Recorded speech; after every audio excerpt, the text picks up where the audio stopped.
Good morning বন্ধুরা, সকালে সবাইকে আশা করছি সবাই ভালো আছেন। দেখুন এখানে অনেকগুলো সকাল সকাল আজকে হচ্ছে রোববার, অনেক বাটা মাছ নিয়ে চলে এসছে। আর এখানে হচ্ছে আমি আলু বেগুন কেটে রেখেছি।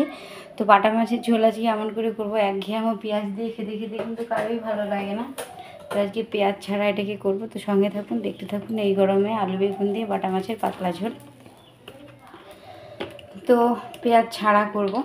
তো এখানে আমি এই চচ্চড়িটাকে করে নিয়েছি আগে। তো এই কড়াইতেই এখন মাছটাকে ভেজে নেব।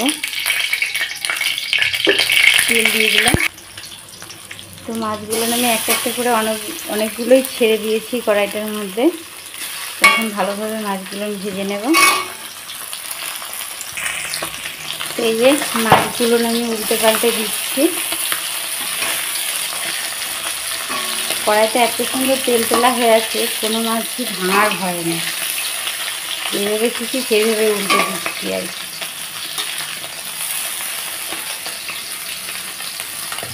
মাছটা আমি সুন্দর করে লাল করে নিচ্ছি। তো মাছগুলো সুন্দর ভাজা হয়ে গেছে, নামিয়ে নিচ্ছি।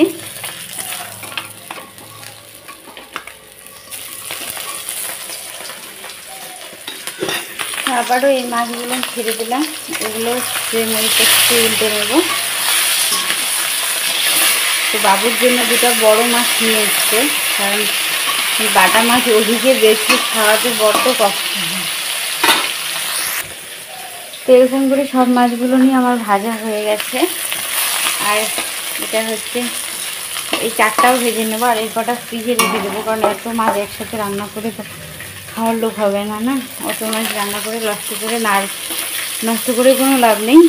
তো এগুলো ফ্রিজে ঢুকিয়ে দেবো। আর এগুলো হয়ে গেছে, তুলে নেবো। ফোড়নের জন্য দিয়ে দেব গোটা তেজপাতা, গোটা জিরে। তো চাইলে তোমরা আলু বেগুনটা ভেজেও নিতে পারো। তো অলরেডি 10:30টার কাছাকাছি হয়ে গেছে। তো অনেকটা টাইম হয়ে গেছে আমার আজকে ভেজে নেওয়ার টাইম হচ্ছে না। এখানে আমি আলু বেগুনটাকে একসঙ্গেই দিয়ে দিলাম। দিয়ে দিচ্ছি লবণ।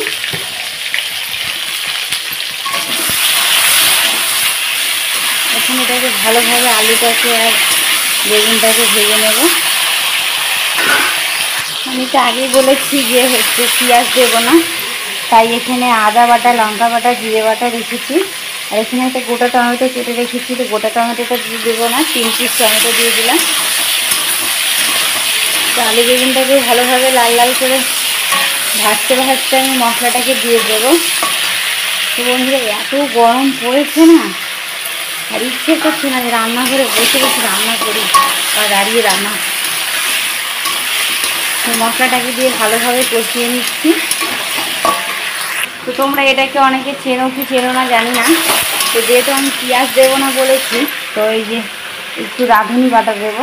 রাঁধুনি একটু পেস্ট করে আনবো। তো এখানে আমি একটু দিয়ে দিচ্ছি লঙ্কার গুঁড়ো, দিয়ে দিচ্ছি একটু ধনিয়ার গুঁড়ো। আপনারা চাইলে নাও দিতে পারেন। আর এই যে রাঁধুনি বাটাটা বেটে নিয়ে এসেছি, এটা দিয়ে দিলাম।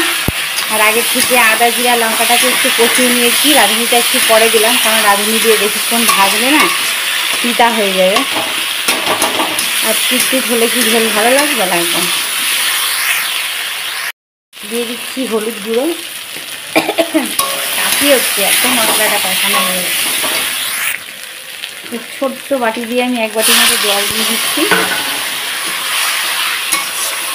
তো বন্ধুরা, ভিডিওটা যদি ভালো লেগে থাকে অবশ্যই লাইক শেয়ার কমেন্ট করতে ভুলবেন না। আর প্রিয়াঙ্কা সুইট কিচেনে একদম সহজ রান্না, একবার ট্রাই করে অবশ্যই খাবেন। তো এরকম করে আরেকটু কষিয়ে নেব। এটা সুন্দর সেন্ট বেরিয়ে গেছে, আর আলুগুলো না আমার সুন্দর নরম হয়ে গেছে। তো এটা আমার পুরো একদম কষানো রেডি হয়ে গেছে। এখন আমি এটা জলটাকে একটু ফুটিয়েই রেখেছিলাম, এখন ঝোলটাকে দিয়ে দেবো।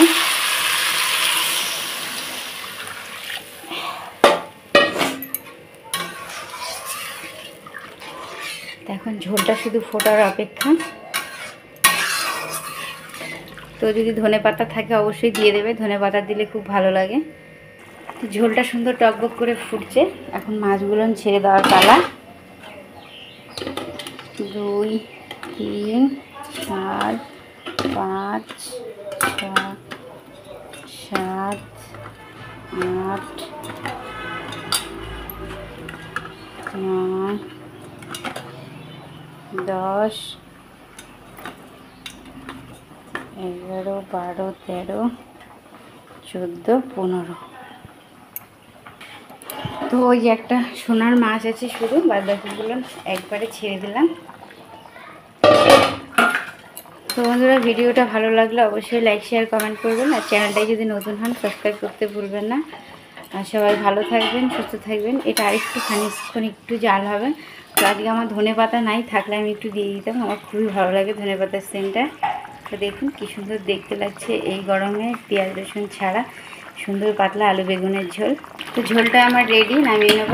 গ্যাসটা নিভিয়ে দিয়েছি। সবাই ভালো থাকুন, সুস্থ থাকুন, টাটা, বাই। আর প্রিয়াঙ্কা সুইটস কিচেন থেকে, প্রিয়াঙ্কার তরফ থেকে রইল আপনাদের অনেক অনেক ভালোবাসা।